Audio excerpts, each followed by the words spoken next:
Hello दोस्तों, welcome back.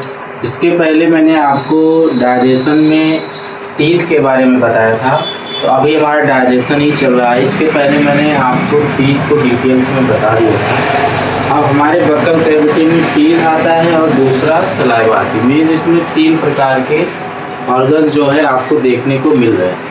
पहला टंग, दूसरा सलाइवा और जो उस दिन हमने पढ़ा था टीथ था। ठीक है, अब इसमें टंग के बारे में आज हम पढ़ेंगे। नेक्स्ट हम पढ़ेंगे सलाइवा के बारे में। तो ध्यान से पढ़ेंगे, ये डिफरेंट टाइप्स के कॉम्पिटिटिव एग्जाम्स के लिए इम्पोर्टेंट होगा। यहाँ पर सबसे पहले हमने टंग के बारे में आपको बताने का प्रयास कर रहे हैं। टंग जो है ये सेंसिटिव ऑर्गन होता है। मीन सेंसिटिव ऑर्गन का मतलब बहुत सॉफ्ट ऑर्गन होता है। और टू सेंस दी टेस्ट, ये स्वाद का पता इससे आपको चलेगा। इससे क्या होता है, इससे आपको स्वाद का पता चलता है। ठीक है, इससे आपको क्या होता है, स्वाद का पता चलता है। ठीक है, अगर इसका मेन फंक्शन हम देखें क्या होता है, तो भोजन को लार के साथ मिलाता है। जो आप भोजन करते हैं, देखते हैं भोजन को चबाते रहते हैं एक टाइम आता है कि आपका भोजन पूरा गुत्थियों में बट जाता है। किसमें, लार में। ठीक है, तो इसका मेन जो फंक्शन होता है, इसका मुख्य कार्य होता है भोजन को लार के साथ मिलाना। क्या होता है, भोजन को लार के साथ मिलाना। इसका फंक्शन, आप टंग की बात कर रहे हैं, मतलब इसका कार्य क्या होता है। हमने यहाँ पर मुख्य कार्य देखा, लेकिन इसका और बहुत सारा कार्य होता है। क्या होता है, स्वाद का पता इससे आपको चलेगा। सलाइवा या थूक में सना हुआ जो भोजन होता है, अभी मैंने बताया गुत्थियों के रूप में बढ़ जाता है इसी के द्वारा। सलाइवा का पीएच मान देखें, पोटेंशियल ऑफ हाइड्रोजन, मीन इसका जो पीएच मान होता है 6.8।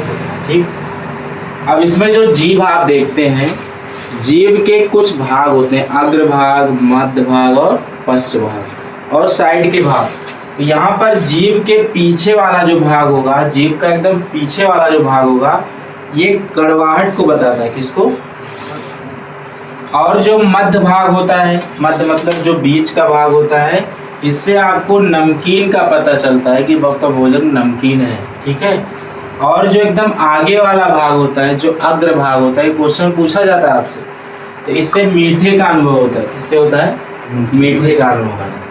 और जो किनारों का होता है, जैसे आप कोई खट्टी चीज खाते रहते हैं, तो देखिए साइड से आपको ऐसे हल्का सा निकल आता है वाटर के टाइप में। ठीक है, तो इससे खट्टे का पता चलता है किनारे वाले भाग से। तो अग्र से क्या होता है, मीठे का, मध्य का, नमकीन का, पश्च का जो पीछे वाला भाग होता है, ये क्या करता है आपका, कड़वाहट का, और किनारे वाला जो भाग होता है वो किसका, खट्टे का अनुभव कराता है। ठीक है, ये था ये टंग का बारे में।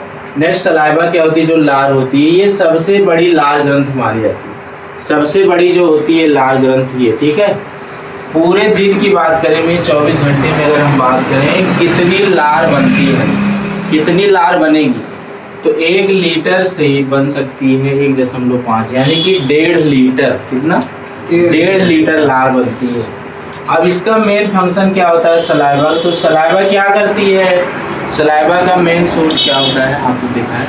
इसका जो मेन काम होता है वो कार्बोहाइड्रेट का पाचन करता है। क्या करता है, जो कार्बोहाइड्रेट आप लेते हैं उसको पाचन में ये हेल्प करता है। ठीक है, और ये जो लार होती है, लार में क्या क्या चीज़ें पाई जाती हैं, 80% तो आपको पानी मिलेगा। कितने परसेंट, 20% म्यूकस मिलेगा, और एमाइलेज ये आपको 10% मिलता है। कितना, 10% मिलता है। ठीक है, सलाइवरी एमाइलेज देखेंगे यहाँ पर, थोड़ा सा हम बात करेंगे। एमाइलेज शब्द आ गया, सलाइवरी एमाइलेज क्या है, देखिए बायोलॉजी कॉन्सेप्ट आपका जो उसका आंसर होता है उसमें आपको देखने को मिल जाता है। तो सलाइवा देख रहे हैं, सलाइवा मतलब लार आप जान ही गए हैं।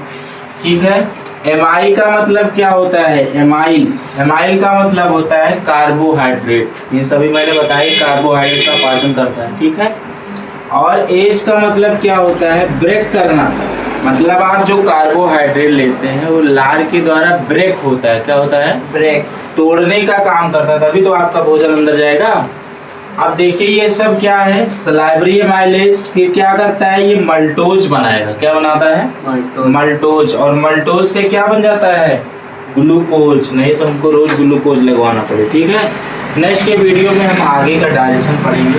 स्टूडेंट आपको इसको अच्छे से पढ़ना है। एनीवे इसमें आपको कोई डाउट है, जैसे मैंने आपको इसमें सारी चीज़ें बता दिया है, बीच में बहुत सारे सवाल बन सकते हैं, आप इसको अच्छे से पढ़ सकते हैं। फिर मिलते हैं नेक्स्ट क्लास में, तब तक के लिए थैंक यू।